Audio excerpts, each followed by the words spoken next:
Assalamualaikum warahmatullahi wabarakatuh. Kaum muslimin dan muslimat, kawan-kawan yang dimuliakan Allah Ta'ala, alhamdulillah kita bisa bersama-sama membahas ilmu-ilmu Allah Ta'ala, ilmu-ilmu yang Allah turunkan kepada Nabi Muhammad SAW. InsyaAllah pada episode kali ini kita akan bersama-sama mengkaji sabda-sabda Nabi Muhammad SAW dalam kajian yang kita beri nama Kalam Nabi. InsyaAllah melalui kalam Nabi kita akan mendapatkan mutiara-mutiara ilmu yang selalu segar dan bermanfaat bagi kehidupan kita dunia maupun akhirat. Pada episode ini kita akan belajar hadis tentang hukum mengangkat tangan. Mengangkat tangan ketika berdoa memohon kepada Allah Subhanahu wa taala.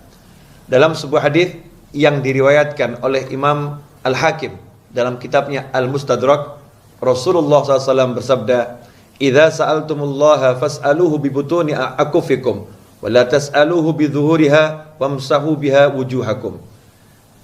Yang artinya adalah, jika kalian berdoa memohon kepada Allah Subhanahu wa taala, maka hendaknya kalian berdoa memohon dengan butuni akufikum, dengan telapak tangan kalian menghadap ke atas, dan jangan mohon dengan bidzuhuriha, dengan telapak tangan tertelungkup atau dengan punggung tangan menghadap ke atas.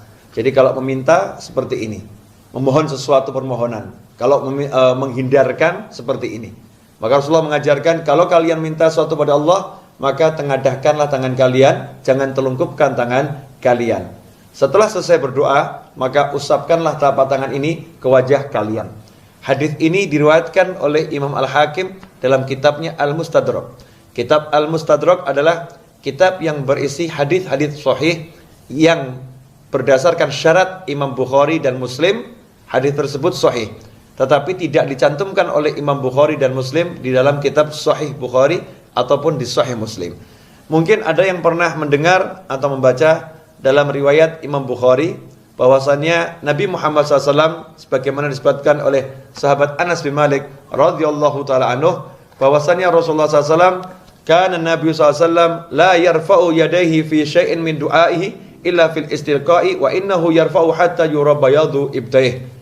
Nabi Muhammad SAW dahulu kalau beliau berdoa tidak pernah mengangkat tangan kecuali dalam istisqa. Dalam istisqa beliau mengangkat tangan tinggi sehingga kelihatan putih ketiaknya.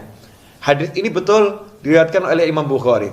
Tetapi jangan salah memahami, karena banyak hadis lain yang menjelaskan, bahkan lebih dari 20 sahabat meriwayatkan lebih dari 40 hadis yang menyebutkan kalau Nabi Muhammad SAW dalam berdoa mengangkat kedua telapak tangannya, bahkan mengangkat tangannya.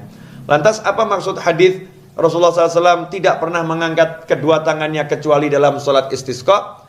Yang dimaksud adalah tidak pernah mengangkat tangannya setinggi itu. Jadi Anas bin Malik atau para sahabat tidak melihat Rasulullah SAW mengangkat tangannya setinggi itu. Bukan berarti Nabi Muhammad SAW tidak pernah mengangkat tangan dalam berdoa.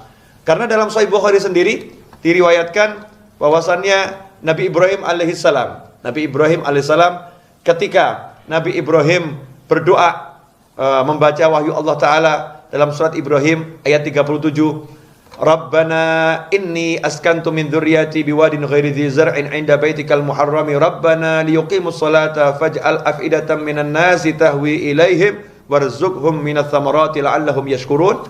Ketika Nabi Ibrahim berdoa dengan doa tersebut, beliau pun menghadap ke arah Ka'bah dan mengangkat kedua tangannya. Bahkan diriwayatkan oleh Imam Muslim dalam kitab sahihnya, setelah selesai Fathul Mekah, baginda Muhammad sallallahu alaihi wasallam melakukan tawaf, kemudian Rasulullah sallallahu alaihi wasallam naik ke Bukit Sofa. Beliau naik ke Bukit Sofa, kemudian beliau menghadap ke arah kiblat seperti Nabi Ibrahim dahulu menghadap ke arah kiblat, kemudian beliau mengangkat tangan dan berdoa kepada Allah Subhanahu wa taala. Dan banyak hadis lain, semisal hadis yang diriwayatkan oleh Imam Abi Dawud, juga oleh Ibnu Majah, kemudian Imam Tirmidzi, Ibnu Hibban, Al-Hakim. Mereka semua meriwayatkan hadis yang menurut Imam Bukhari dan Muslim hadisnya sahih, yaitu Rasulullah SAW bersabda, Innallaha hayyun karimun yastahyi idza rafa'a ar-rajulu ilaihi yadayhi an yaruddahuma sifran khaibatain. Sesungguhnya Allah Subhanahu wa taala hayyun, Allah Maha Malu. Ya, Allah itu Maha Malu, Karimun, dan Allah Maha Pemurah, Maha memberikan dengan penuh kedermawanan. Yastahyi, Allah malu kepada hambanya kalau ada seorang hamba, seorang yang mengangkat tangan berdoa kepada Allah Ta'ala, kemudian hamba itu melepaskan tangannya dengan tangan kosong, tidak mendapatkan sesuatu dari Allah Subhanahu wa taala. Dalam riwayat Al-Hakim ada matan juga yang berbunyi, Innallaha rahimun hayyun karim. Sesungguhnya Allah taala Maha Pengasih, Maha Pemalu, dan Allah Maha Pemurah. Yastahyi min abdihi an yarfa ilaihi yadayhi. Allah malu kepada hambanya ketika hamba itu mengangkat kedua tangannya untuk berdoa kepada Allah, thumma la yada'u fihi ma khairan. Kemudian Allah tidak meletakkan di tangannya tersebut kebaikan. Berdasarkan hadis-hadis ini dan berbagai hadis yang lain, maka umat Islam disunnahkan kalau berdoa mohon kepada Allah Ta'ala, hendaknya mengangkat kedua telapak tangan. Semoga dengan seperti itu Allah memberikan karunia yang besar. Seandainya ada orang yang tidak sepakat, maka tidak jadi masalah. Tetapi jangan sampai karena perbedaan dalam memahami hadis kemudian saling bermusuhan antara muslim yang satu dengan muslim yang lain. Ikhwani rahimakumullah, semoga apa yang saya sampaikan ini bermanfaat untuk kita semua dalam kehidupan dunia dan akhirah. Mari kita sebarluaskan dan kita simak kajian-kajian berikutnya.